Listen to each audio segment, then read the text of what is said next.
Where is he? We have probes out. We're tracking all possible exits. He will pay for the Grand Inquisitor's... The Grand Inquisitor means nothing. Kenobi is all that matters now. Is that understood? Yes, my lord. I have been watching you, Third Sister. I know what it is you seek. Prove yourself, and the position of Grand Inquisitor is yours. Fail me, and you will not live to regret it.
Greetings, bucket of heads.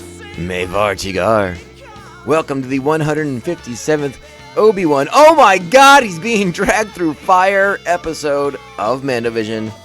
Nargai Tom, and thank you so much for checking out this small, independent, yet awesome Star Wars podcast. Remember, the best way to find us is, of course, on social media. We are at Mando_Vision on Twitter and Instagram. You can email the show, mandovisiontom@gmail.com. Please make sure you're liking, subscribing, following, and sharing the show with all the Mandalorians in your covert.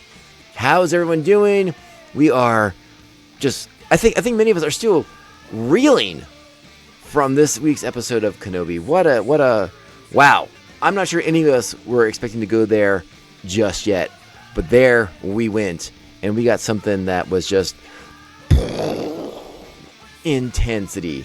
Just so much intensity in that final act of the episode.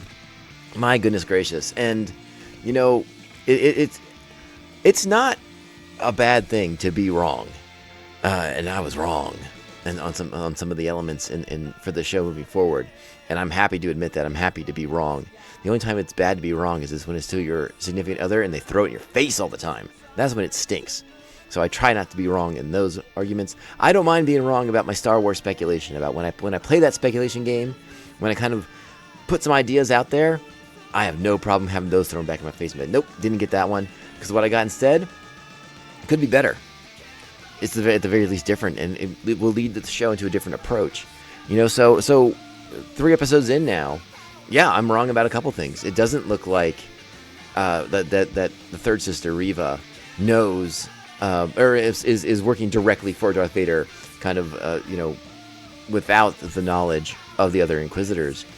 But that still begs the question: how does she know that Vader is Anakin Skywalker? That seems to be still a well-kept secret. So it does lead credence to the theory that's been floated around the internet that Reva is actually a survivor of Order 66 from the Temple. That she, as a youngling, saw Anakin Skywalker killing the younglings, killing other Jedi Knights. And so that's why she knows these things. And she has memories from the event that even Vader isn't aware of, that she was a witness or participant in the events at the Jedi Temple. And again, that does lead, there is some evidence pointing to that theory, because if you go back to one of the trailers for Kenobi, we saw a different 66 scene at the Jedi Temple in Coruscant. So it's possible that flashback that opened up the first episode was in fact one of Reva's memories. And again, we don't know much about that character. We don't quite understand what her motivation is just yet. But again, the Inquisitors are all turned and twisted Jedi. And if Reva was a witness to the events of Order 66 at the temple, she would have the intimate knowledge that Anakin Skywalker, again, and it's not, she would make the logical conclusion that it's Skywalker, that Anakin, through various whatevers became Darth Vader, turned into Darth Vader, morphed into Vader. So we'll see. I suspect we're going to find out some answers to that question very, very soon. Another element that I sort of speculated on in last week's show, I think for the second episode, was Obi-Wan's extreme reluctance to engage his lightsaber, and that when he did, it'd be like a really cool moment, a really cool transformative moment of sort of like Obi-Wan accepting that he has to be the Jedi again, have the Force flow through him in a way that he's been reluctant to do for this entire series. Well, he hasn't engaged with the Force the way that we want him to just yet necessarily. He's still very reluctant to do that, doesn't feel it flowing through him. He's full of, he's haunted. He's full of doubt and remorse and guilt and all these things that are in constant conflict. But he had to fire that lightsaber up in this week's episode. He was put in a position where he was not going to have much of a choice. And so again, I don't mind being wrong about that too. But I think maybe the next time we get to see him fired up, it will be with Obi-Wan a bit more controlling his faculties, if you will. The more confident Jedi Master will return to the fray. I think that's what we have to get out of the show by the end point, by the final episode, is we need to have our Obi-Wan, if not fully back, then on the journey back to getting to become the Obi-Wan that we meet in A New Hope. And again, I'm not sad about being wrong about these things, because by extension, I didn't think we were going to get into a conflict with Vader just yet by the third episode, but here it was, and it was intense and glorious and wonderful, and it was Vader at sort of like the height of some of his evil power. And we will talk more in detail about that in get into the show, but I just kind of wanted to put it out there. This podcast does not exist to I don't know, like pad my ego or something like that. Like, I have been wrong about Star Wars speculation stuff more than I've been right. And that's what I'm trying to tell people. That's part of the fun. That is part of the fun in talking about this episode, or about Star Wars in general, and about this show in particular. Because again, Obi-Wan, the character I'm very, very connected to. I have strong feelings for the character, and it's nice to not know the beats that are coming. To kind of be surprised as we watch every single episode, which is really what I want to kind of get into. One other element I want to talk about before we kind of dive into the episode proper is we got to talk about what was going on over the weekend, basically. During the course, since the first two episodes dropped up until this third episode came out on Wednesday, was the not surprising but always disappointing sort of racist backlash against Moses Ingram and her portrayal of the character, the third sister Reva. What I wanted to, again, you know how I feel about it. Star Wars is for everyone except for racists. They can F off. They can get the F out. I got no time for you and that nonsense. All right, you can say all that stuff about the Force diversity, blah blah blah. You're wrong. That's just it. You're wrong. That's your opinion, and this is my opinion. But I think more people agree with my opinion than yours. So, what I wanted to really talk about was I was really very happy that Lucasfilm, that Star Wars, that Disney seemed to be more prepared for this sort of backlash coming than they have been in past instances with, Kelly Marie Tran and John Boyega and Ahmad Best back during the prequels. Ahmad Best got all this stuff at the dawn of the internet, and Disney, Lucas, Star Wars people seem to be more prepared for this, to deal with this, to address this. They seem to have talked to Moses Ingram about this potentially happening, and the high likelihood that it would happen, which is sad enough on its own. It's sad enough that they had to sit down this actor and be like, listen, here's what could happen, and we want you to be ready for it. There might be some racist fools that are going to come after you. That sucks. It sucks you have to do that. But at least Star Wars and Lucas and Disney are seemingly catching on to the toxicity in the fandom that it does exist, and that podcasts like mine that you're listening to, but in whatever small contribution I can make, want to sort of weed out that toxicity in the fandom. There's no place for it. There really, really isn't. If you're mad at the product, if you're mad with the direction, that's okay. That's completely your prerogative. You don't have to like this Star Wars. If the original trilogy was your jam, if the prequels were your jam, and that's it, you don't like anything since, at least you got those 3. Or whatever element is you like. And maybe it's time to start voting with your wallet and stop supporting Disney. Stop buying Star Wars toys. Stop buying Star Wars comics. Let your unhappiness be felt monetarily. That's the best way to do things in a capitalistic society. You going on the internet and being just awful is not going to really do anything except expose that you're awful. And there's an element to that that's like, okay, well, cool. At least we know who the awful people are now, and we can kind of keep them over here. Be like, oh, look, they're awful. Unfollow, unsubscribe, do all that stuff, and kind of silence them in that way. But again, I just want to talk about that a little tiny bit. Sad that Lucasfilm and Disney and Star Wars had to prepare Moses Ingram for the possibility of this. But I'm glad that they were quick to react. And I was very delighted to see Ewan McGregor's video that he posted in support of Moses Ingram, and all the people on social media who posted their support of Moses Ingram as well. So if you took the time to do that, to stand with Moses Ingram, then right on, well done. And yeah, let's move on into the episode now, because there's a lot to get to with this episode. It's a very action-packed episode of the show, and we should talk about it properly. There is one other element that we're going to bring up at the end of the show. We're going to talk about a little bit about. I got a social media question that I want to talk about, but I'm going to put that at the end of the show because again, we're 10 plus minutes in, and I really want to talk about the show. All right, so this is the Obi-Wan Kenobi episode 3, aka part 3. Original air date January, June 1st, 2022. Our plot this week: Obi-Wan searches for allies as he attracts the attention of the Empire, threatening the locals. Our principal cast this week, once again, Ewan McGregor is Obi-Wan Kenobi, Vivian Lyra Blair is Leia Organa, Moses Ingram is the Inquisitor, Sung Kang as fifth brother, Rhea Constelt as fourth sister, Zach Braff is Freck, at least the voice of, Indira Varma is Tala, James Earl Jones and Hayden Christensen are Darth Vader in a big, bad way this week. And that is our principal cast for the episode. Once again, directed by Deborah Chow, written by Joby Harold, and Hannah Friedman this week. She co-writes the episode with Joby Harold. I talked about it on social media last week, and I wanted to mention it again here on the podcast in case I didn't talk about it enough last week.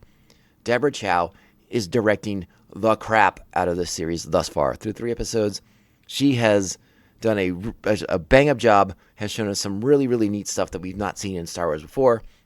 This week's lightsaber battle, illuminated by the lightsabers themselves, I thought was pretty darn awesome to look at. And it just, I have nothing but high praise for the work this woman's doing for us. And one of the reasons why I got on social media last week is because, I don't disagree with the sentiment that, give Bryce Dallas Howard her own Star Wars show or movie to direct. I'm all aboard on that.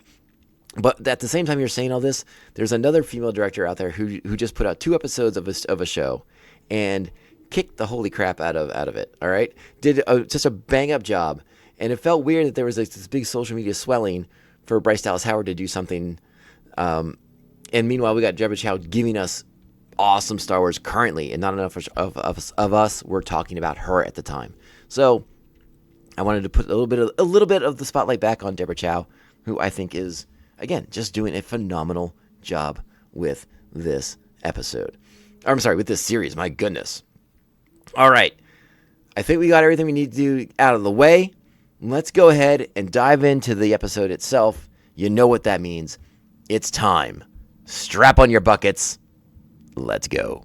Can't you make this thing go any faster? It's a trade route, Leia. I'm not in control of it. Can't you use force on it or something? That's not how it works. How does it work? The Force. What does it feel like?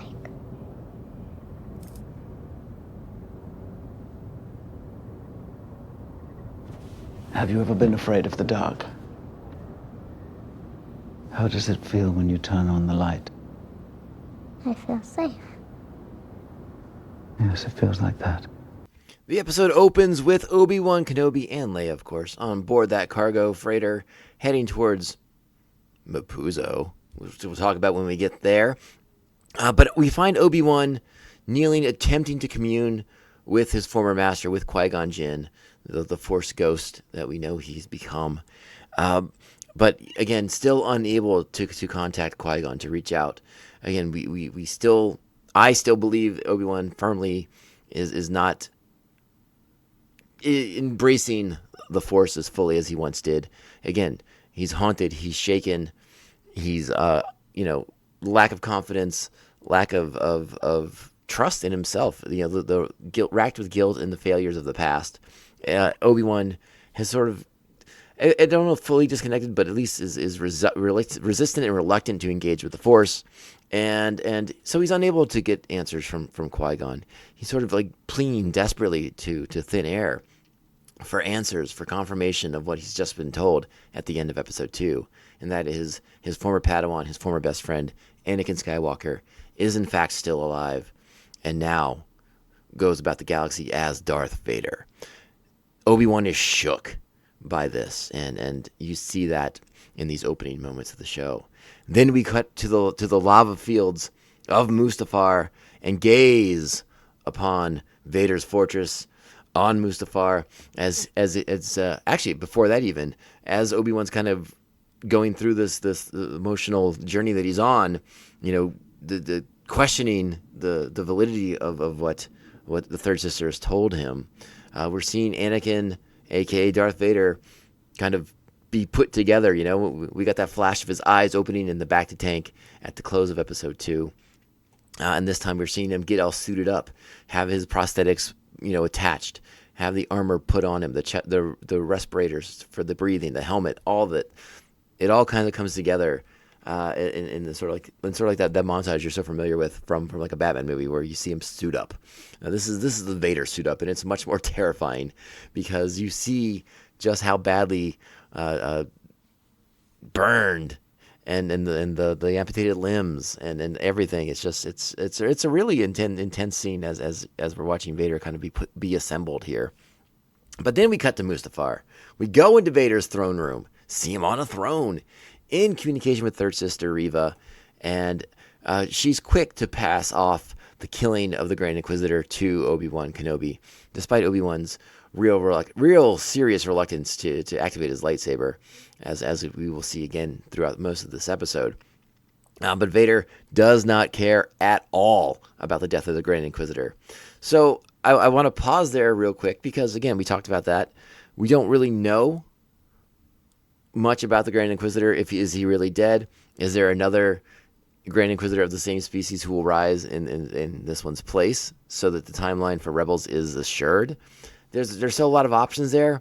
We still don't know things. We know that the Grand Inquisitor and Reva did not see eye to eye. Perhaps the Grand Inquisitor, again, not dead, laying low, perhaps planning some sort of sting operation to expose Reva and her insubordination. Again, there's a lot to sort of dissect there, to figure out, to see what's going to happen.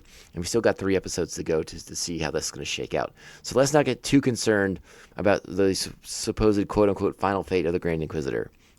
Let's see how they handle it by the end. And if they still have not addressed it, well, then we might have some questions to talk about. But yeah, so from there, Vader makes his threat. But what's also really great about that scene is, I think most importantly, the return of James Earl Jones, now officially confirmed. We're back as the voice of Vader. And, I think it's one of the elements of the being Darth Vader that sometimes goes overlooked, is that it's sort of like this dual performance, because the actor in the suit, in this case Hayden Christensen, has to sort of have an idea of how these lines are going to be delivered, and you may have a pretty good idea, because James Earl Jones's Vader is insanely memorable. You know, when you read the books that Vader's alive for, I mean, you hear Vader's voice, you know the speech pattern, you know the intonations and the tones of that character.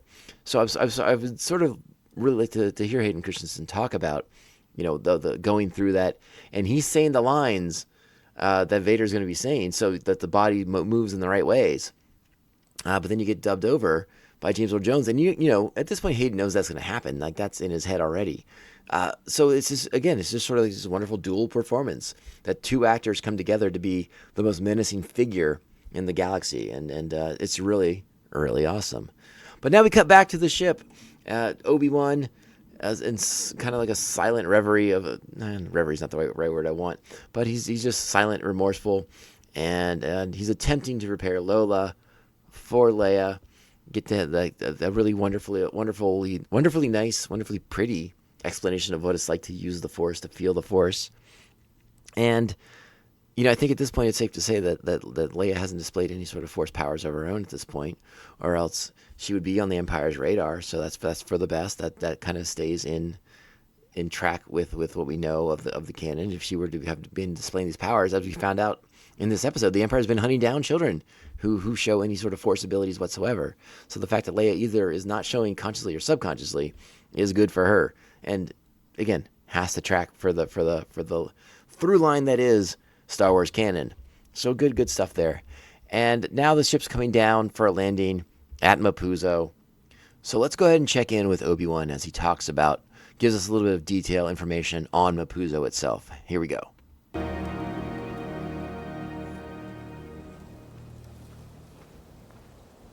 What is this place? Mapuzo. It's a mining system. Coordinates say the meeting point is further north. That is if our new friend was telling the truth. Why would he lie? People are not all good, Leia.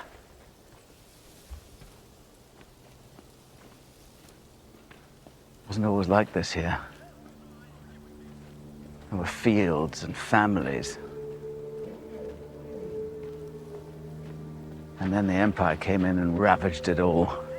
All right, I want to pause it right there because the next part of this conversation I think is really interesting and something we have to keep in mind when we're at this point in the Star Wars timeline, in this 10 years post Revenge of the Sith and 10 years prior to A New Hope.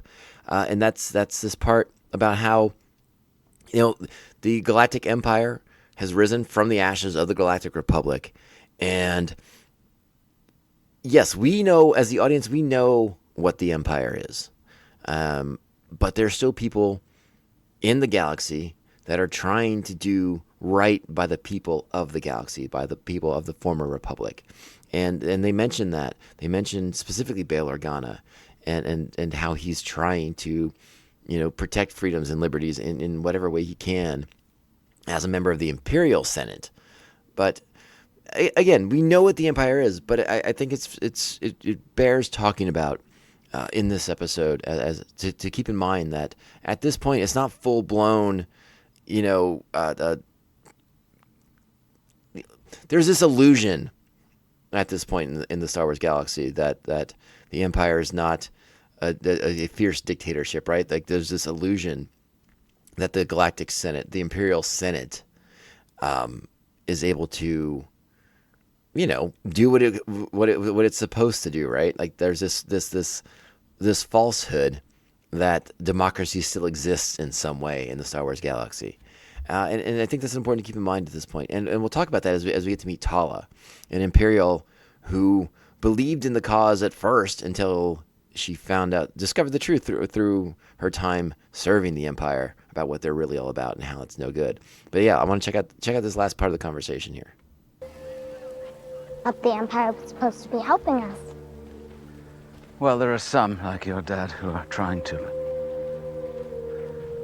Seems like a losing battle these days. Boom. And this is when Obi-Wan, again, haunted by the information that Anakin Skywalker lives, has a vision of his former Padawan, his former best friend, on the field. And again, is it through the Force? Is it his mind just playing tricks on him? Who's to say? But Leia doesn't see anybody over there. And again, this is a very different Kenobi than we've seen prior. We've never seen Kenobi shaken in this way. We've seen him down.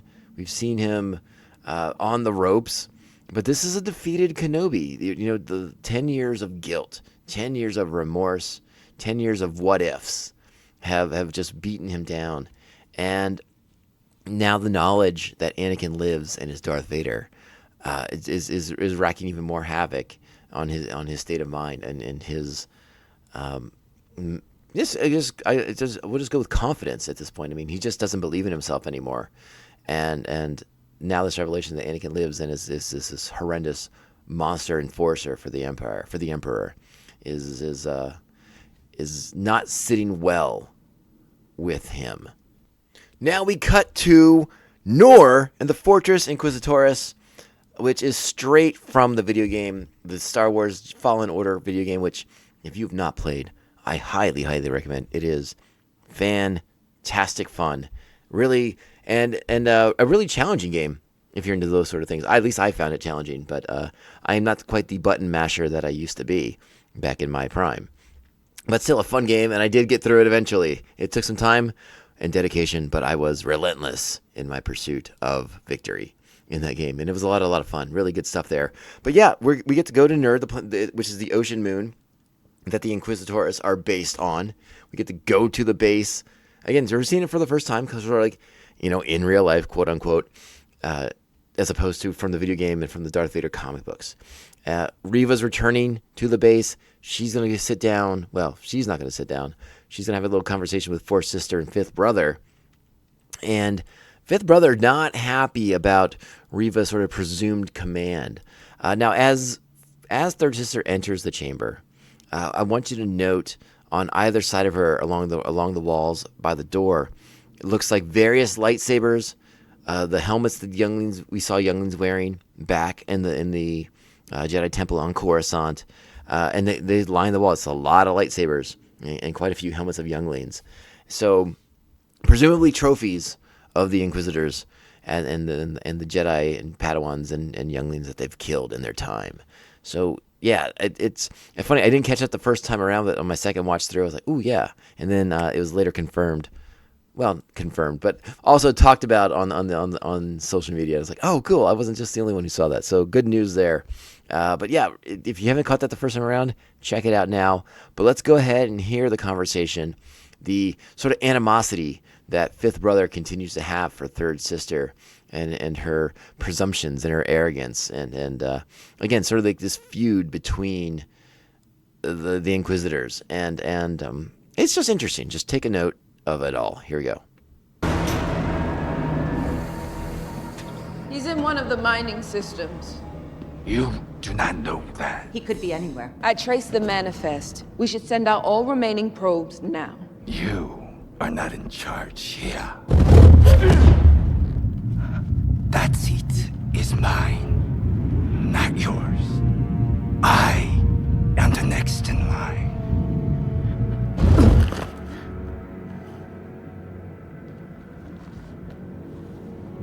I just spoke with Lord Vader.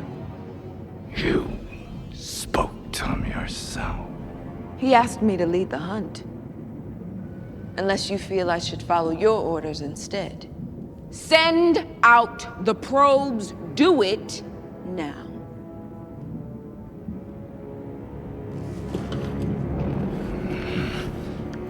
I will get what I deserve, Third Sister.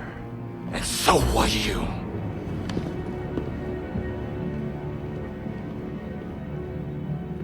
I hope so. I certainly hope so. So what is it that she deserves, right? What is it that Reva herself thinks that she deserves? I'm starting to wonder about that myself. The way this episode sort of plays out, the way she sort of is playing this game against the Inquisitors, having this information about Anakin Skywalker and Darth Vader, again, leaning into the notion that she is potentially a witness to the massacre at the temple by Anakin Skywalker and the 501st. I sort of got it in my head, and I'll share with you all. And if I'm wrong, I highly think I'm dead wrong. Is that Reva more than anything wants an explanation. She wants to know why this happened, how this could be allowed to happen. Especially if she were a youngling at the temple, she would want to talk to Obi-Wan, who came there after the fact. She would want to know why they were abandoned, why they were left behind. And maybe if this show gets really dark, maybe Reva wants to be killed by Vader to reunite with her former master, her former younglings and Padawans. If you want to get really dark, there's some places to go with this. I really like this scene by Moses Ingram, the way she sort of has like this passive aggressive tone, but it's also sort of overtly arrogant at the same time. I think this is really, really a nice performance, and it's a very different intonation than we've seen from other villains in Star Wars thus far. So I really like what Moses Ingram's bringing to the table here, and a lot again. This character is sort of a linchpin for the show in many, many senses, because we know Obi-Wan's ultimate fate. We know Anakin's ultimate fate. We know Leia's ultimate fate. Like, they're sort of as important as they are to the show, as much of a driving force as they are to the show and the action and the mysteries and all these other things. Reva is the character that we kind of have to ride along with, because her fate is not known to us. Right? Like, there are certain things that have to happen in this show. But Vader's not dying, Obi-Wan's not dying, Leia's not dying. So Reva and some of the Inquisitors, these are characters that we should be more interested in their particular journeys. And Reva's, I think, is shaping up to be a really, really nice little bit of a mystery here. And I am intrigued to see what happens with her next. So we're going to cut back to Mapuzo here in a moment, catch up with Leia and Obi-Wan, as Obi-Wan will be very, very distraught in a moment as he realizes no one is waiting to pick him up, and he believes he's been misled by Kumail Nanjiani's imposter Jedi, Haja. No, I forgot his last name already, but you know who I'm talking about from episode 2. So yeah, we'll get ready for that in just a second here. But just side note, Mapuzo, this is the first mention of Mapuzo ever, and the cover story that Leia and Obi-Wan come up with, that they're farmers from Tal, also first mention of. So it's not a connection to any other sort of extended universe or old Legends canon or anything. It's first mentions of. So let's go back and hear Obi-Wan be just very, very disappointed, yet kind of happy that he's correct in his assumption that people are just going to let you down like Haja did to him. But before we do go back to Mapuzo, I thought it was a real cool sequence of seeing how the probe droids are sort of assembled and then launched into orbit from the Inquisitor's base. Thought that was really, really, really cool. Now we'll go back to Mapuzo. Obi-Wan's going to lay out the cover story. We get a nice shot of sort of like the topography of Mapuzo. Looks a lot like Southern California. As a resident, it looks kind of familiar. So, I don't know. Hey, what are you going to do? And yeah, let's go ahead and hear Obi-Wan's disappointment that when he reaches the rendezvous, there's no one there. Now remember, if anyone asks, we're farmers from Tal. You're my daughter and you don't talk. I can't talk, or I don't like to talk. You don't talk. Got it. This is it. This is where he told us to come to. Maybe they're just late? Maybe it was a lie. I knew it. I never should have trusted him. We don't know if maybe... No one is coming here, Leia.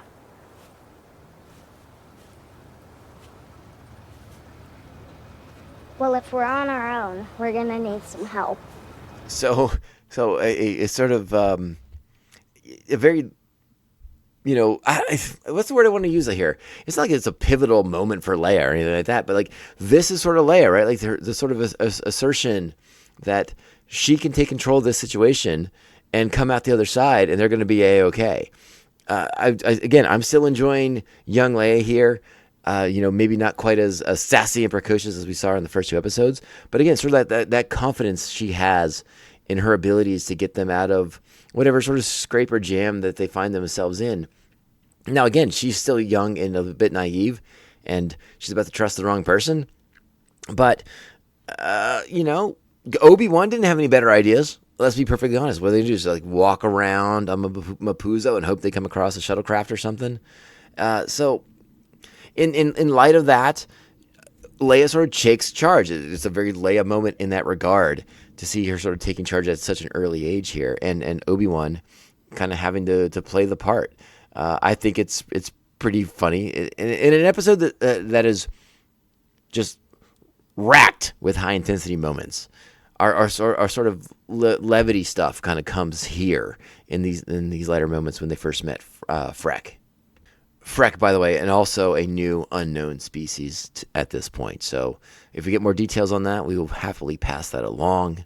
But Freck, new in the Star Wars canon. Let's check out the scene. Hi, I'm Luma. This is my friend, my father. This is my father, Orden. We're farmers from Tal. Hey there, I'm Freck. Father, aren't you going to say hello?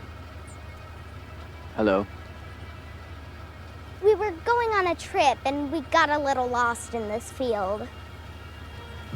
That's a weird story. We got a bit turned around. We're looking for the nearest port. We need to get home.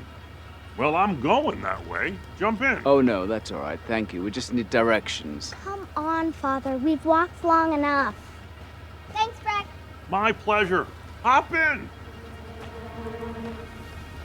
It's at this point as Obi-Wan goes around to the back of this little truck transport that Freck is driving that he sees the Imperial flag emblazoned on the back of it and gets like, oh, this maybe is not such a good idea after all.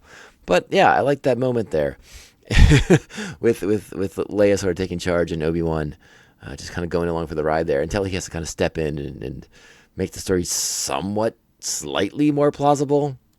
And we get Obi-Wan to say hello, but no hello there.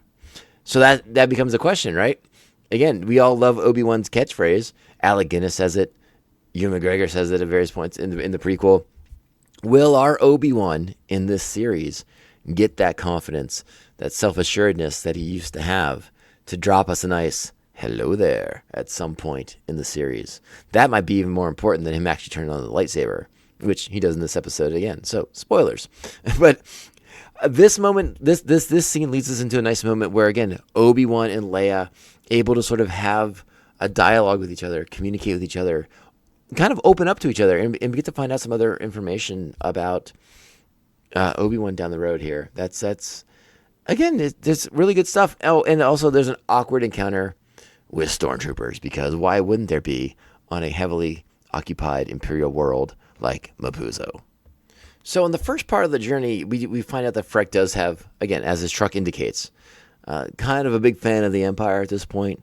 You know, he, as he says, nothing wrong with a little order in the galaxy. And Leia and Obi-Wan kind of go along with like, oh yeah, nothing wrong with that at all. Then it's at this point that Freck stops the truck because a gang of stormtroopers are heading his way. I guess whatever transport they were waiting for is running late, so they're going to catch a ride with Freck to the next location they need to be at. And that leads to some questions that Leia and Obi-Wan, under their new aliases of Luma and Oren,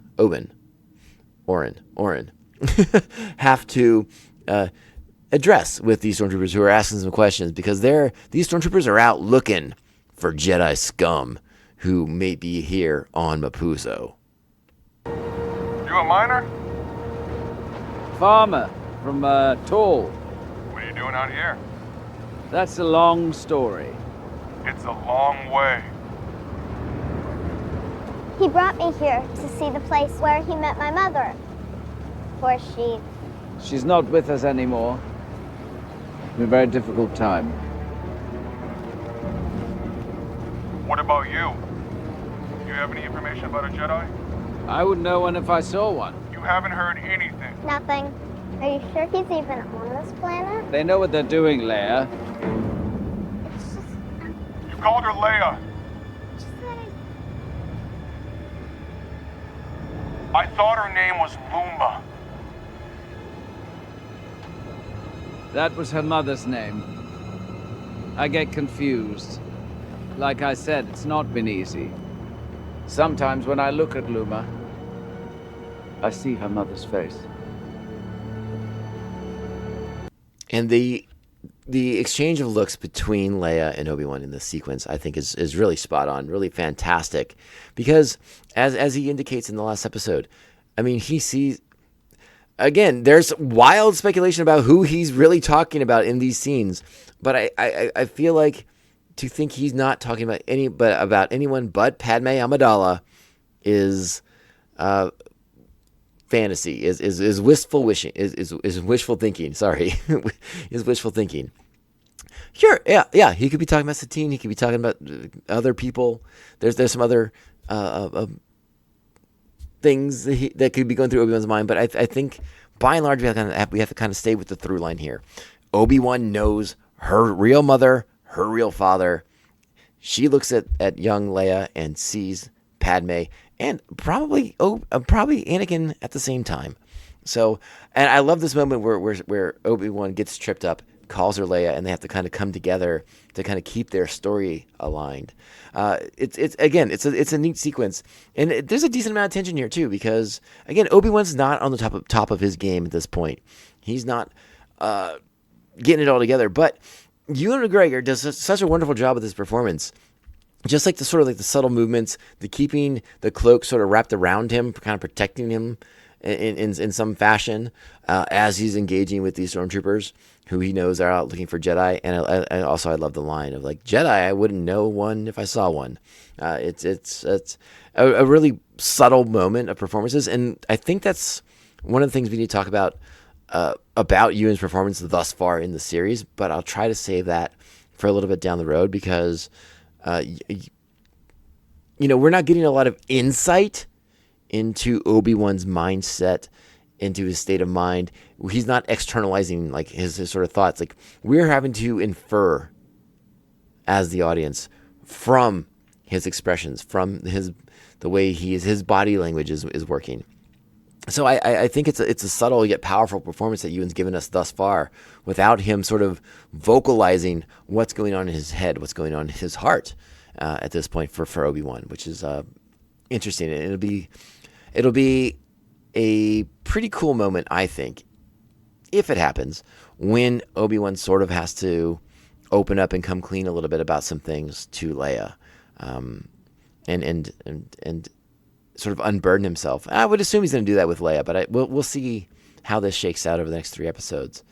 But yeah, Obi-Wan and Leia, they bought themselves a little bit more time from these stormtroopers, but there's always more stormtroopers on an Imperial-controlled planet. Can't help that. But before we get to that point, remember this exchange right here, this moment where Obi-Wan is telling Leia that she reminds him of her mother, gets Leia thinking, and it causes a question for after the stormtroopers have departed. And I want to play that little bit of conversation as well. Check it out. What? You knew her, my real mother, didn't you? It was just a story. The whole time I've known you, you've been hiding something. Lying to me. Leia. Are you my real father? I wished I could say I was. But no, I'm not. Sometimes I try to imagine what he was like. I know that feeling. As Jedi were taken from our families when we were very young. I still have glimpses. Flashes, really. My mother's shawl. My father's hands. I remember a baby. A baby? Yes, I think I had a brother. I really don't remember him. I wished I did. Then I joined the Jedi and I got a new family, just like you. So he's connecting with Leia in a way that she can understand, right? That they, had their birth family, found new families to be taken in, become members of. It's a really wonderful exchange. This is sort of like the heartfelt moment of the show, as these two characters that are very, very different are learning how to connect with one another. And I love Obi-Wan getting to open up in this way. We don't, Obi-Wan's very guarded. To hear him talk about his past before being a member of the Jedi's is uncommon. We don't know much about Obi-Wan's past because Obi-Wan doesn't know much about Obi-Wan's past. That's how the Jedi Order works at its heights, right? They're taken as children very, very young. I think it's in Claudia Gray's book Master and Apprentice, where Obi-Wan references joining the Order when he was 3, being taken from his birth parents when he was 3 years old.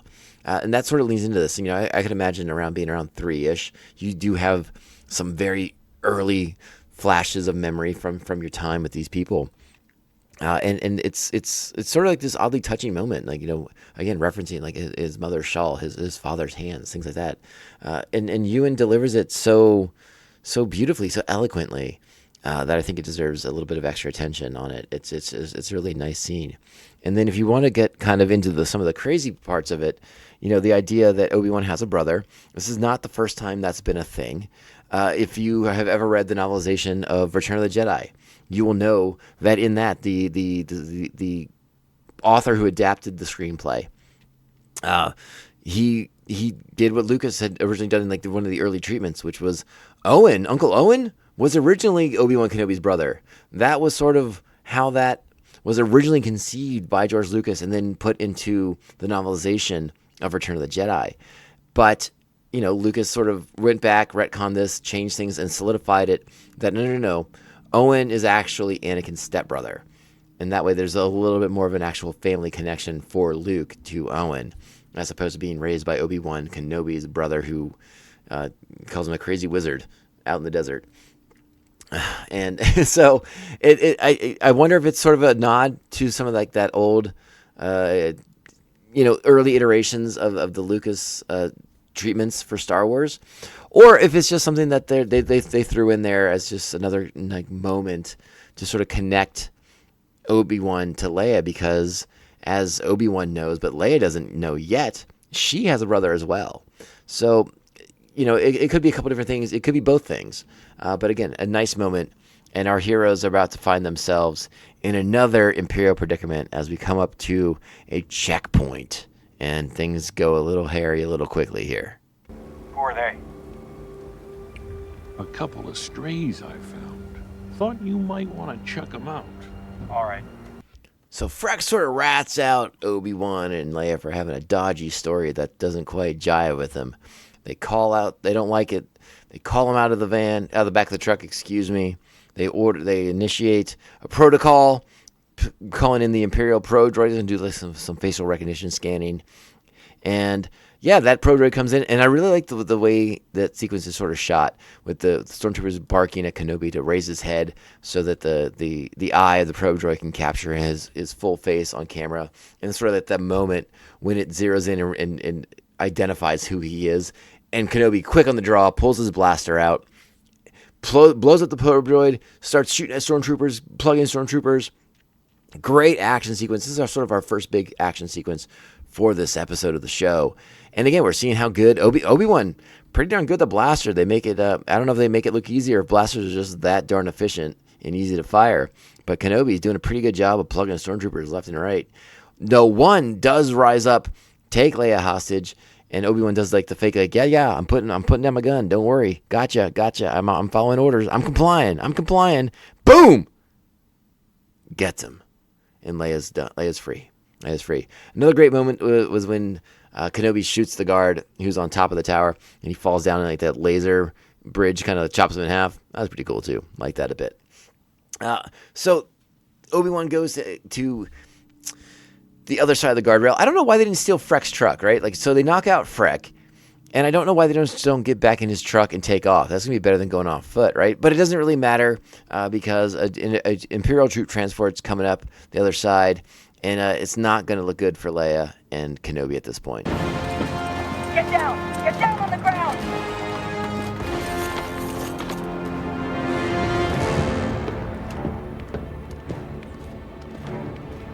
Put your head down.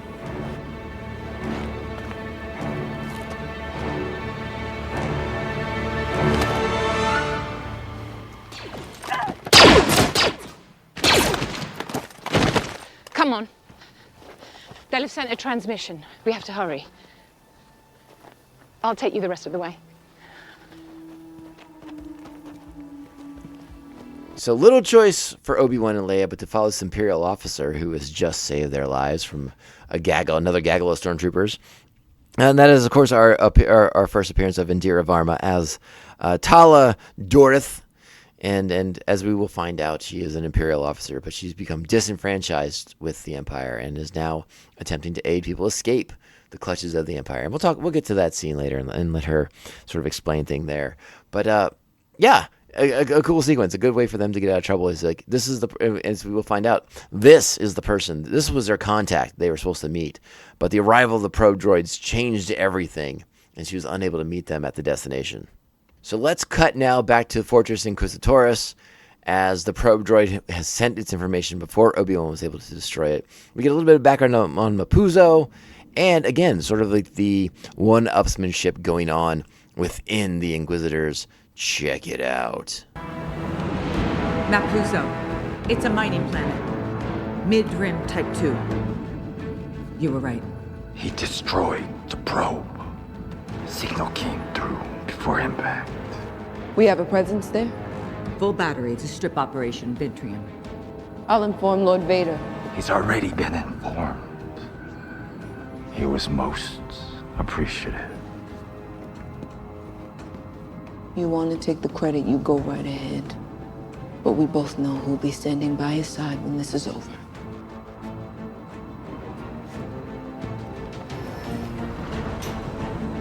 Gather your battalions now and shut down every single port.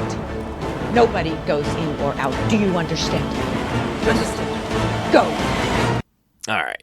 So again, I still have to wonder if that's really truly the motivation, Reva's motivation, right, to stand by Vader's side as the Grand Inquisitor. And again, unless something's changed from the comic books, and even the bits of Rebels where we see them, Vader's not like the biggest fan of the Inquisitors. Again, they're a tool for him. It's not like he is super enamored with the idea of these guys picking up his light work. You know, Vader wants to kill all the Jedi. He wants to kill them all. I stand by that. So I think there's more going on with Reva's character than maybe we know, and hopefully we'll get to that point soon. Now we're cutting back to Mapuzo, which we find out is being strip mined by the Empire, which doesn't sound good at all. So I don't know why Frex is a big fan, unless he's like from a big strip mining world himself.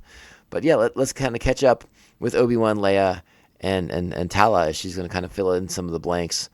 You know, we're not going to do that part. I pretty much explained all the good juicy stuff there. So let's get to the part where we're going to learn about the path and what Tala's doing with Jedi and people who are just trying to avoid the Empire, right? This sort of like Star Wars Galaxy version of the Underground Railroad, getting people to safety away from the Empire, because it's really, really cool. So, we go to the automated droid factory. We meet Ned 8, who sort of protects the entryway to the path. Very cool loader droid. He doesn't really communicate, but as Talos tells us, actions speak louder than words, anyways. But I want to sort of play the sequence here as Obi-Wan's learning about this, because I think to Obi-Wan this is sort of an important moment, because again, remember Obi-Wan's mind state. He's sort of coming from this idea, this notion that there's no hope in the galaxy, that hope has died when the Jedi fell, when the Empire rose, that it's all bleak and hopeless, and there's no point to it anymore. And then he finds with Tala and Leia about these people who are in the galaxy still trying to do good things. And again, let's call back to the first episode where he runs across that Jedi in the desert who talks to him about the fight, and it was like the fight is over. And what he's learning right now is no, the fight is not over. It's not overt. It's subtle. It's beneath the surface. It's real on the DL, but the fight goes on. People are resisting the Empire. A rebellion is brewing, and these are really vital moments for Obi-Wan, I think, as a character on a journey to sort of, again, we talked about the pendulum swing that he's on. He's at that low point still. He's got to get back to that upside. The momentum could stop right now, or he's going to keep going and shoot back up to the highs. He needs his hope restored. And I think this is one of those moments that kind of helps him, or ultimately will help him, get some of that hope back as he's seeing the etchings on the wall here that lead to the path.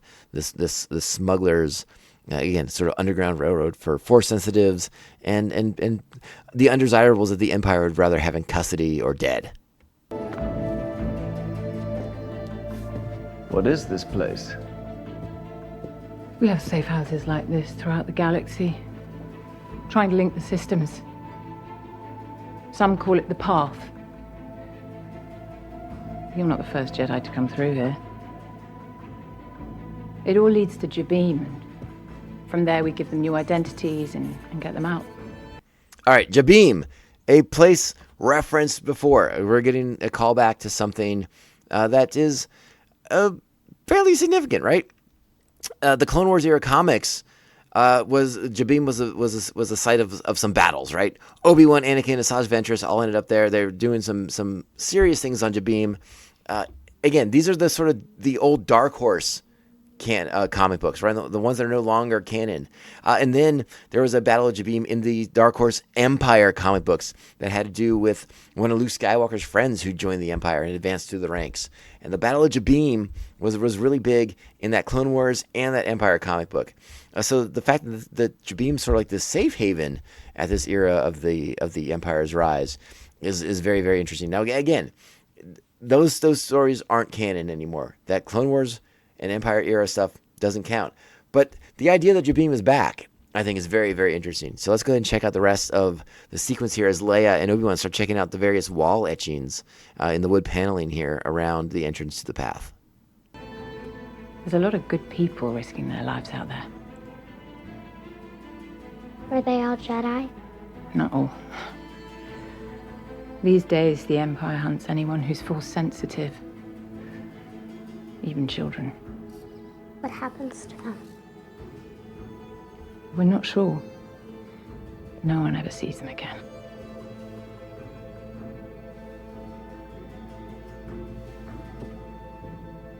Quinlan was here.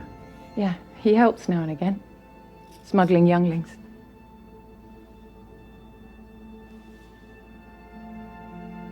What does it say? Only when the eyes are closed can you truly see. See what? The way. And again, it's sort of like this quick flicker, but Obi-Wan's recognition at Quinlan Voss's name in there. It's this quick flicker of hope that not all is lost, that the Jedi are still out there, that they are hiding, but they are still active. Things are still going on. And while he's been sort of sulking and full of despair and doubting himself and racked with guilt, that things are still happening. People are still trying to do good in the galaxy. And again, it's just a flicker. It's a quick moment. But it's to Ewan McGregor's credit as an actor that he conveys it so wonderfully in like this quick flash of his eyes, this sort of moment where light fills them. It's really, really well done. And it's it just gets you. And again, you all know, if listeners of this podcast know what a fan I am of Quinlan Voss. So pretty cool stuff. Now, I did not dig these. I am not the guy who goes around and translate Orabesh, so I can find like all the stuff. I wait for the internet to do that for me. So as is such, another name that is recognized in Orabesh by the internet is the name Reganda Ismarin, which for me this is a rough piece of old expanded universe canon. There was a book back in the day called Children of the Jedi by Barbara Hambly that I hated so much. The Barbara Hambly books were not my cup of tea in the old expanded EU, and the Reganda Ismarin character is a force-sensitive former consort of Emperor Palpatine, and she would have a son who would become a one-off villain in the New Jedi Order books called Lord Nyax. It's best forgotten, to be fair. So, best forgotten.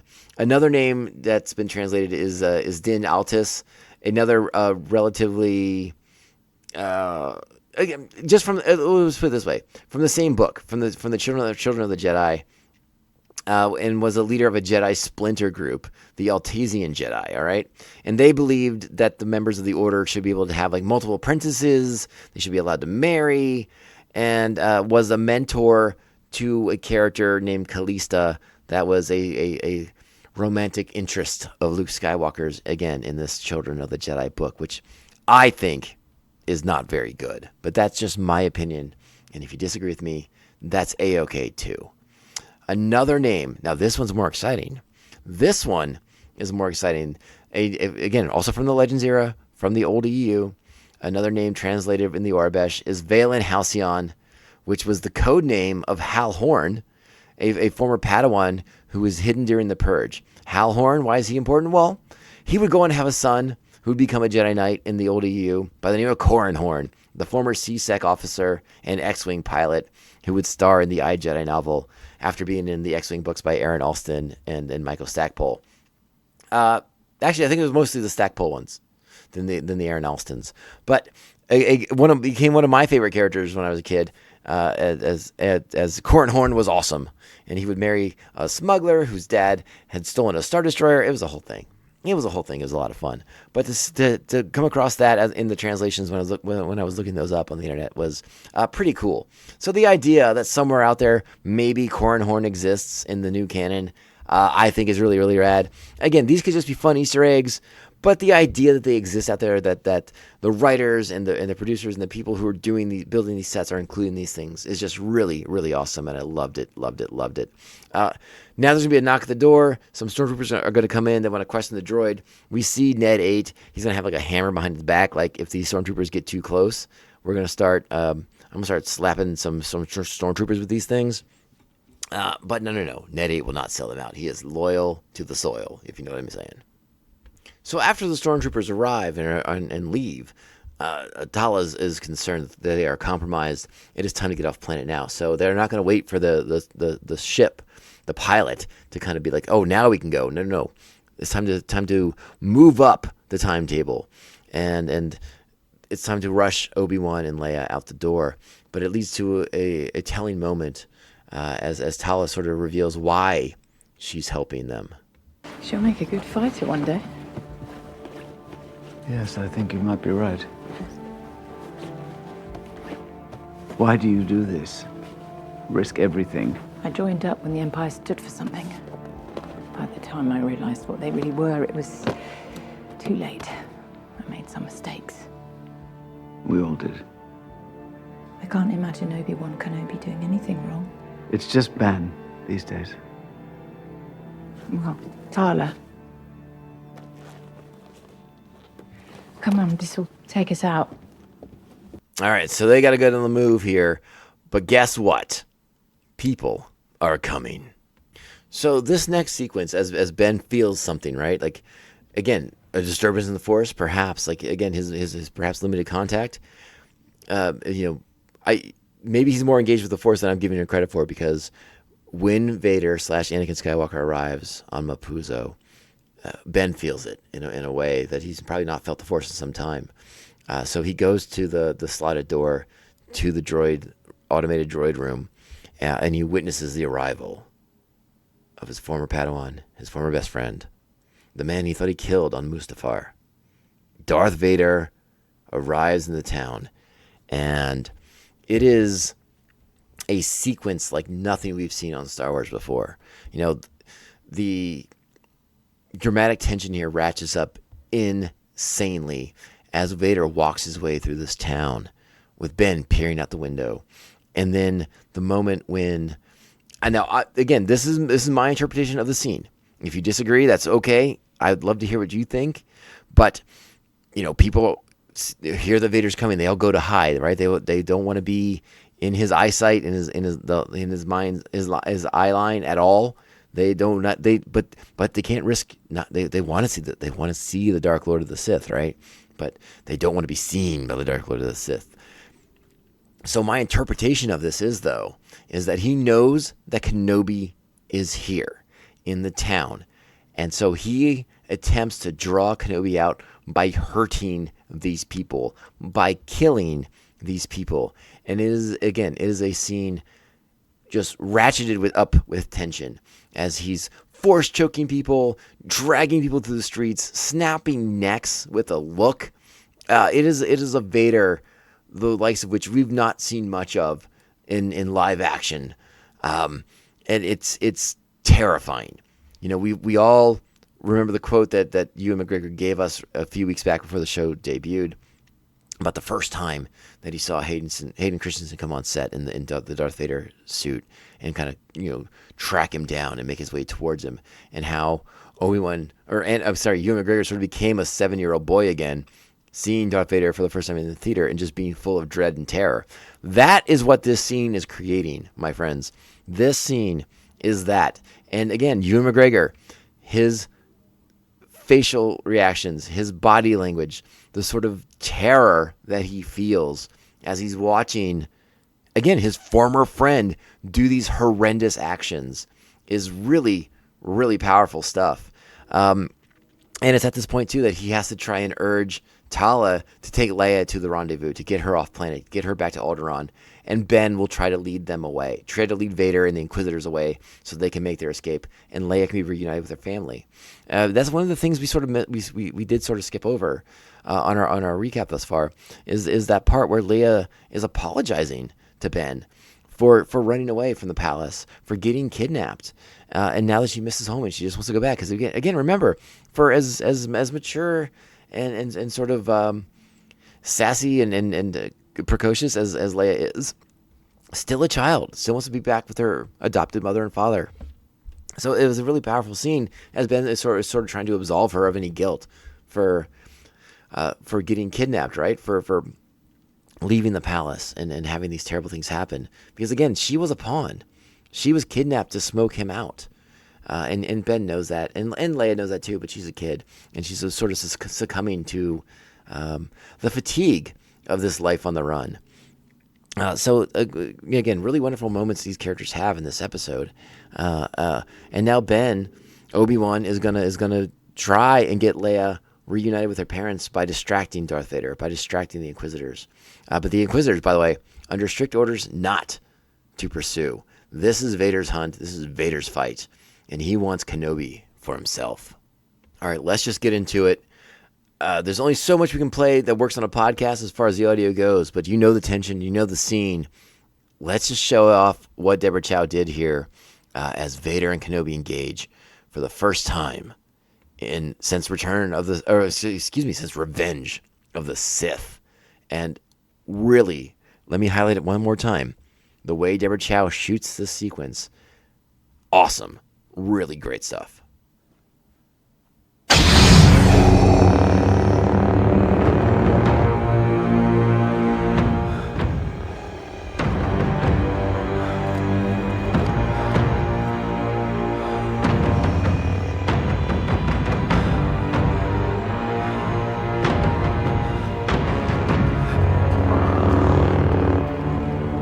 So, again, that's that first moment, the eye contact, the fear, the doubt, the questioning, all of it. It's all right there on Obi-Wan's face. His reluctance, he pulls his lightsaber, holds it in his hands, refuses to activate it. He can't do this again. He's not prepared for this at all. And Vader standing there, all he wants is for Obi-Wan to do something, anything, as Vader stands there, stares him down, unmoving, unflinching, waiting for the chance to kill his former master. And then Obi-Wan darts away. And again, Vader's sort of unreadable, but we just saw how powerful Vader is, right? Like Vader, this is Vader sort of at his pinnacle, right? Like he is forced up, ready to go. And again, Obi-Wan at his low point, not prepared for any of this, was not prepared to engage his former apprentice, his best friend. And Vader, I think, realizes now he's going to have to force him into that confrontation. And Vader, using his suit's natural blackness will move around in the shadows, move around in the dark to gain the upper hand on Obi-Wan in these battles, in these confrontations, in these engagements. And I thought I noticed or detected a sort of similarity, a sort of callback, if you will, to Empire Strikes Back with Luke's first encounter with Vader. The way sort of Vader sort of taunts him, the way sort of Vader sort of moves around the room without Luke being able to really do much about it. Again, Obi-Wan but the difference is Obi-Wan's extremely reluctant to engage.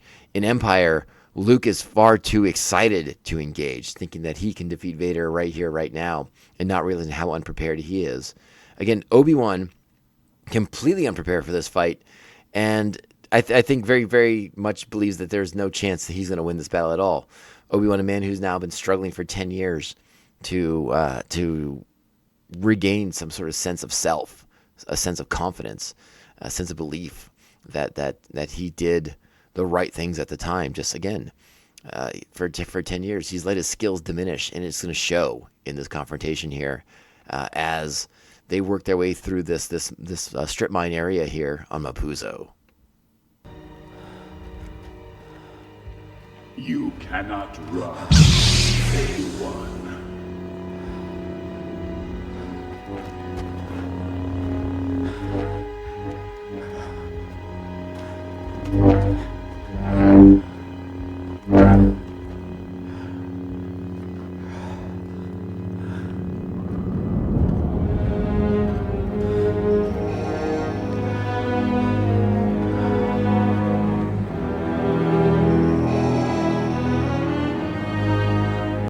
Again, the look on Ewan's face, on Obi-Wan's face, as he's moving around the shadows, looking to make sure, he's going in like a 360-degree pattern here, seeing where Vader's going to attempt to get the drop on him.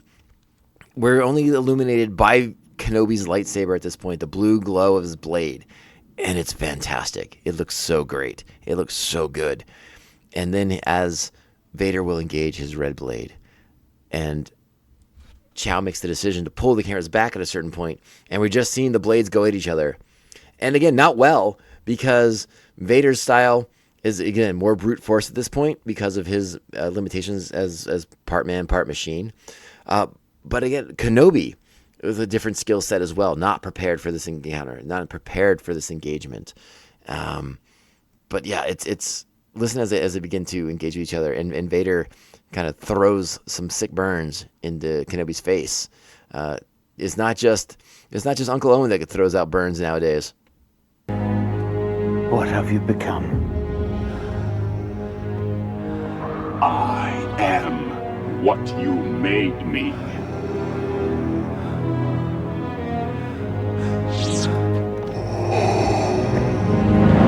So Ben ducks, turns off the blade, runs again. Vader in hot pursuit. Meanwhile, the Inquisitors are rounding up the citizens of this town on Mapuzo, and Reva wants to get involved. But again, Fifth Brother will remind everyone, no, we have been given strict orders. This is not our fight.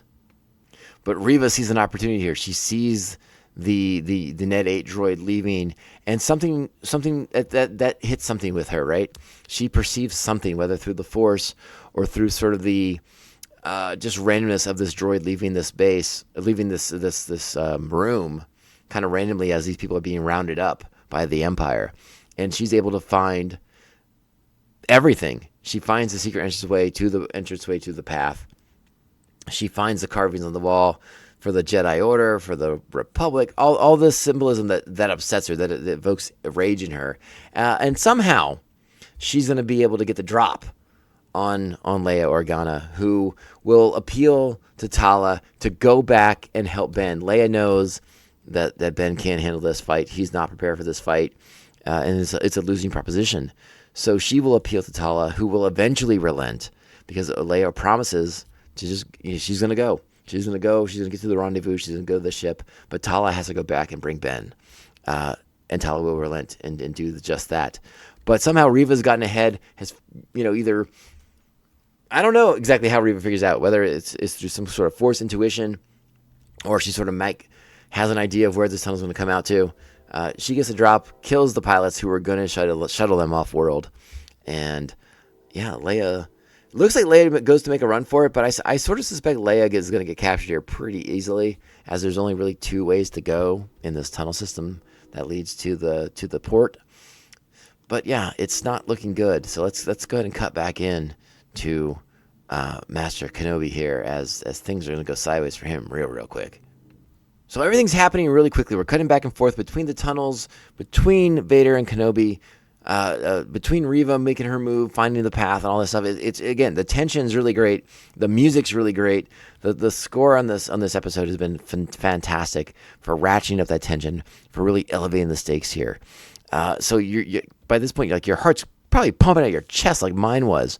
And then this moment here, they get into like one of these mining areas here on Mapuzo.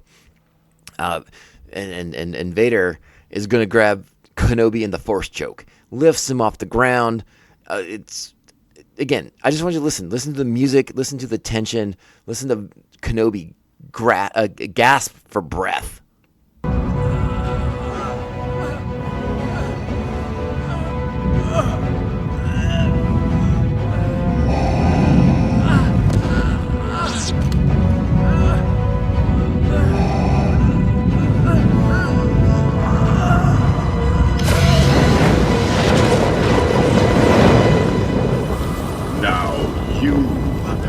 Suffer, Obi-Wan.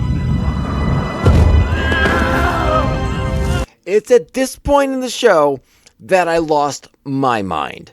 Vader igniting that mineral that they are mining on the planet, causing these flames to erupt, and then him throwing Obi-Wan's body into the fire. And then, in a moment, when he drags him further into the fire, and we just hear Obi-Wan Kenobi burning alive. Oh boy.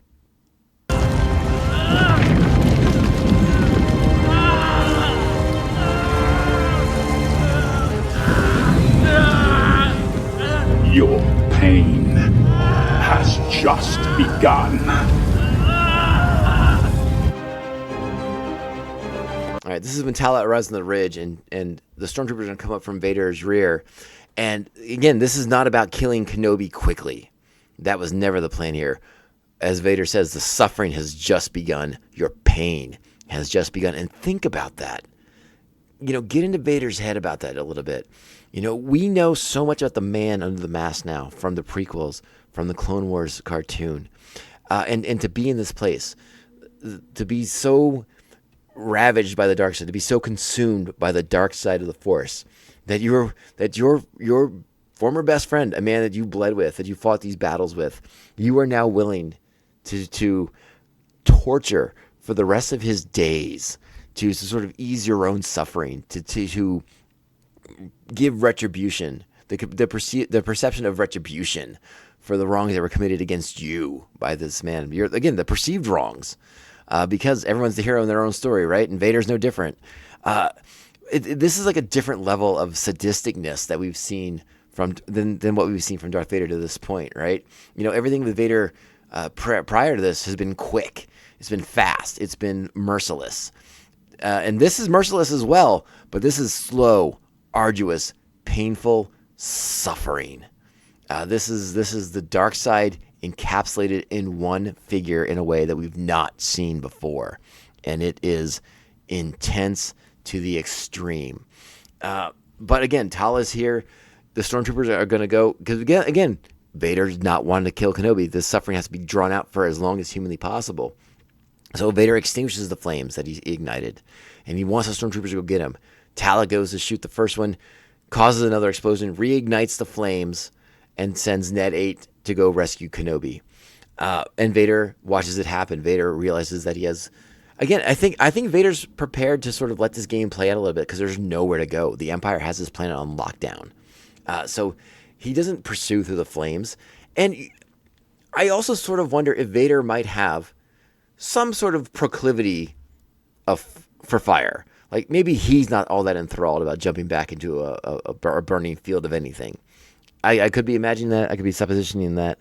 But it's just something, food for thought. But honestly, what I really think is happening is here, he knows they're not going anywhere. There's no escape. So why not let this play out? Why not find the people who've been aiding Kenobi at this point, get them all caught, kill them all, and extinguish any hope of rebellion, any hope of this path that's been saving Force-sensitive children and younglings and things like that. Let's round them all up. And and as long as I still get Kenobi, more the better. So it's really interesting the way it plays out. And again, it seems like Leia's been caught at this point. So things look really, really bleak at this point in the show. And that's kind of, let's kind of get back to how it all ends here, because it ain't good. But let's wrap up a review with these final closing moments of the episode.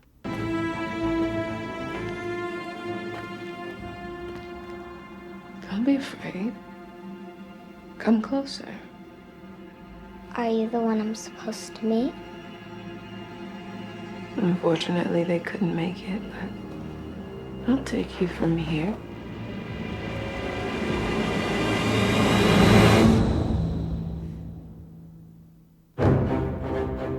So again, Leia takes off to run away from Reva, but Reva in hot pursuit, and maybe she'll do a better job catching a kid than Flea did in episode 1. Just a thought. But holy smokes, what just a freight train of an episode. And it's so darn enjoyable. It's hitting us in an emotional place in a way that a lot of other things in Star Wars haven't. And this show is being, I talked about it before. I'm going to say it again, so I apologize for kind of repeating myself a little bit here. But it's sort of like the adult, mature Star Wars show I've kind of been itching for. And it hits on so many great places for me. So I've really, really enjoyed a lot of these elements to it. And I know there have been some criticism that there's not much of a narrative arc for our characters thus far.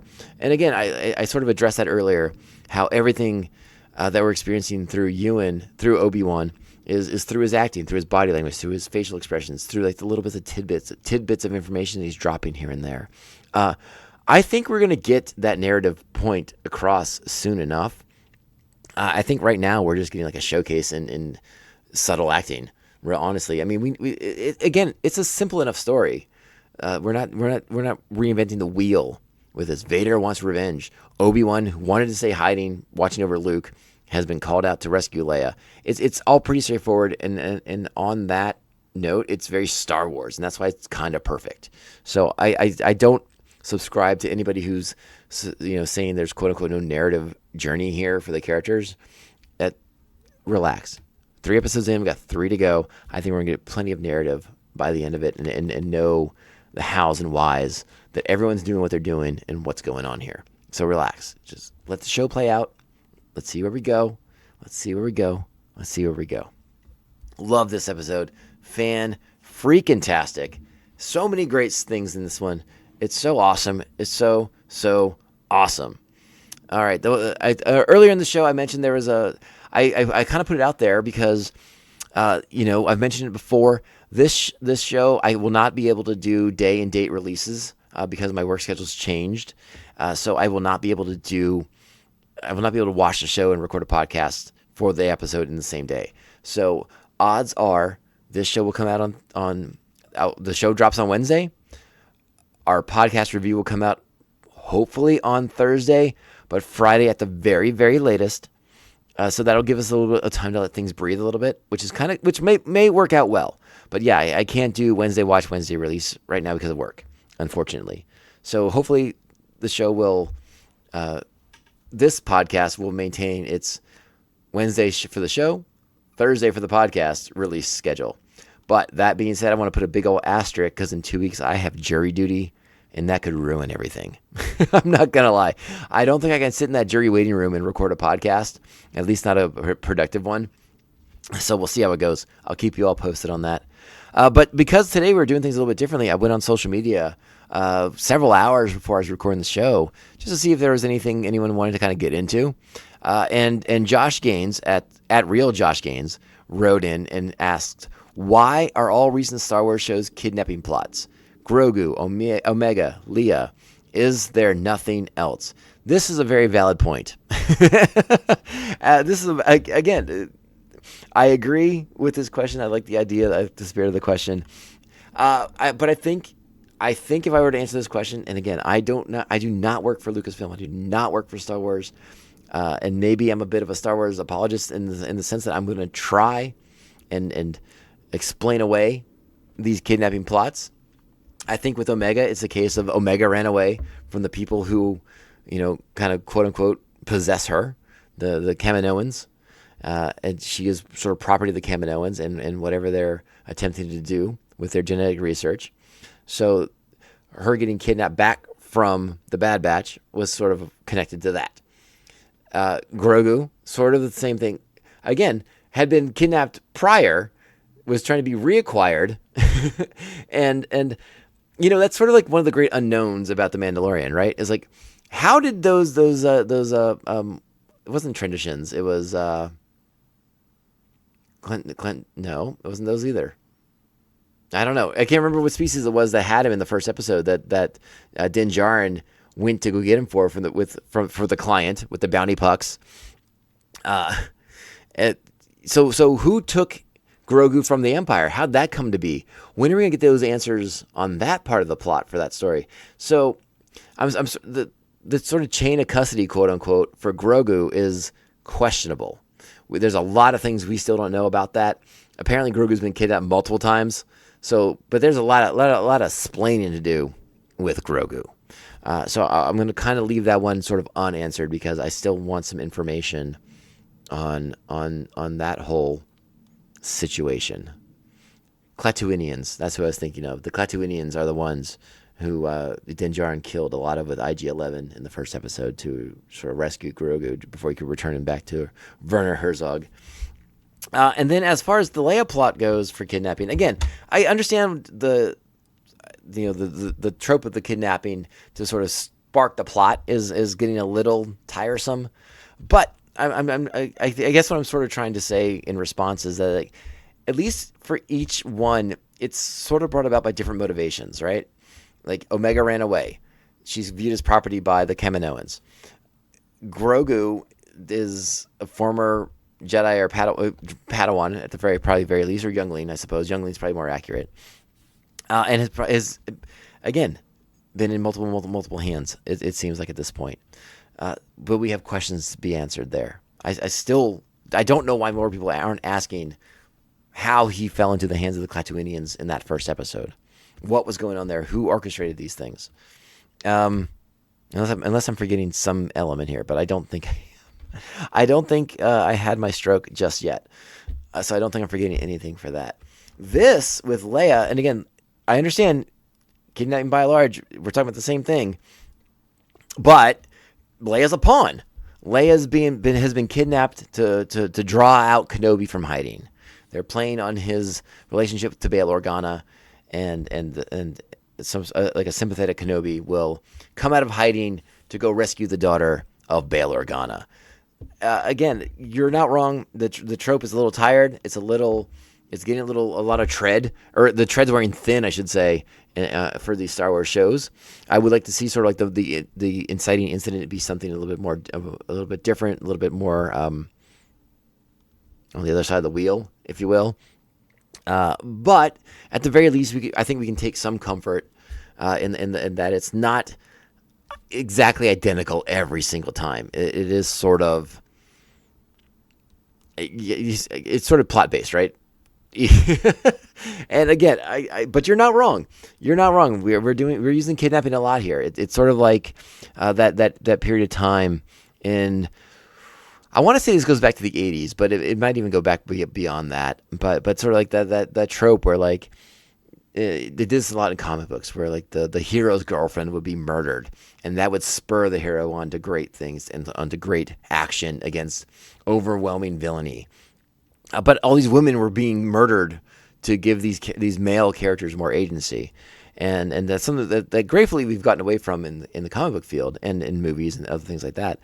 But it seems like Star Wars Inciting Incident a lot of times is kidnapping at this point, and we do need to break away from that. We do need to kind of get into things a little bit more organically, and there are ways to do that. And the storytellers that Star Wars has, I think, are capable of doing these things, and we just have to kind of give them a little bit. I want to give them a little bit more leash, a little bit more rope, before I kind of come after them again. Like, again, I don't think kidnapping is going to be the issue on Andor. I don't think kidnapping is going to be an issue on the Acolyte. I could be wrong. I don't think kidnapping is going to be an issue on Ahsoka, which is shaping up to be like a Rebels sort of like sequel show. And we will definitely talk about Rebels and Ahsoka soon. My goodness, there are so many things to talk about from that, but we haven't had time to get into it just yet. But we will. So yeah, I want to take these things on a case-by-case basis. That's sort of my suggestion and recommendation, and I hope my way of breaking it down works for you, Josh Gaines. Thank you for tweeting at me though. That was exciting. That was fun. And by all means, if y'all can, if you're interested, tweet at me. We'll talk about it on the show. We'll answer your questions and get into your theories and opinions on the show too. So I'm gonna try and remember to do these kind of tweets the day I record, so that we can get some feedback, get some interest going, get a different branch of conversation happening. All right. Woo! We went long on this one. This one went really, really in depth. So I hope you've still listened and I have enjoyed the show. Thank you for being here. New listeners, welcome aboard. Hope you enjoyed the in-depth review, the perspective I'm trying to bring. Again, this is a welcoming Star Wars place. All walks of life, you're welcome here. Artificial intelligence, droids, you're welcome as well. We do serve your kind here, okay? This is my Star Wars podcast, and I'm so glad that new listeners, old listeners, everyone's going to come on board. We're going to have a great time. We're going to have a lot of fun. This is Mandovision. My name is Tom, and I thank you once again for checking out this small, independent, and awesome Star Wars podcast. Please reach out to us. It's on social media. We're at Mando_Vision, Twitter, Instagram. Email the show, mandovisiontom@gmail.com. Make sure you are liking, subscribing, sharing, and following the show with all the Mandalorians in your covert. If you want to support the show with some sweet, sweet, sweet 5-star reviews, that would be awesome. Thank you so much in advance for doing that. We truly, truly appreciate it. It helps us in our battle against the algorithm and to make sure that we don't get lost in the shuffle of the 345 billion Star Wars podcasts that exist out there. But we're so glad you're here, and that's all that matters. If you are interested in becoming an official Mandovision Maniac, you can do that at patreon.com/Mandovision. You can join the Maniacs, gain access to sweet, sweet, sweet bonus content. New episode coming probably tomorrow. Hopefully, fingers crossed. Thank you to our current Patreons, the Aspen Hill Chody, the Batman Abejo, Jeff Nail. Jeff, co-host of Ring in Ear, a great music podcast. Check them out. Evil Circle, thank you to you, sir. You are the evilest of all circles. The Squidmaster General, Brian Broussard. The New Jersey Devil, Mark Wagemer. Our very own Joker and Harley Quinn, Brian and Krista of Pride Brewing Company, here in San Diego and Baltimore, Maryland. The Beer Hop Brigadier General, Jesus Beer Hops. The Silent Assassin, he who shall not be named. And Syndicate Ram, co-host of Come On, It's Still Good.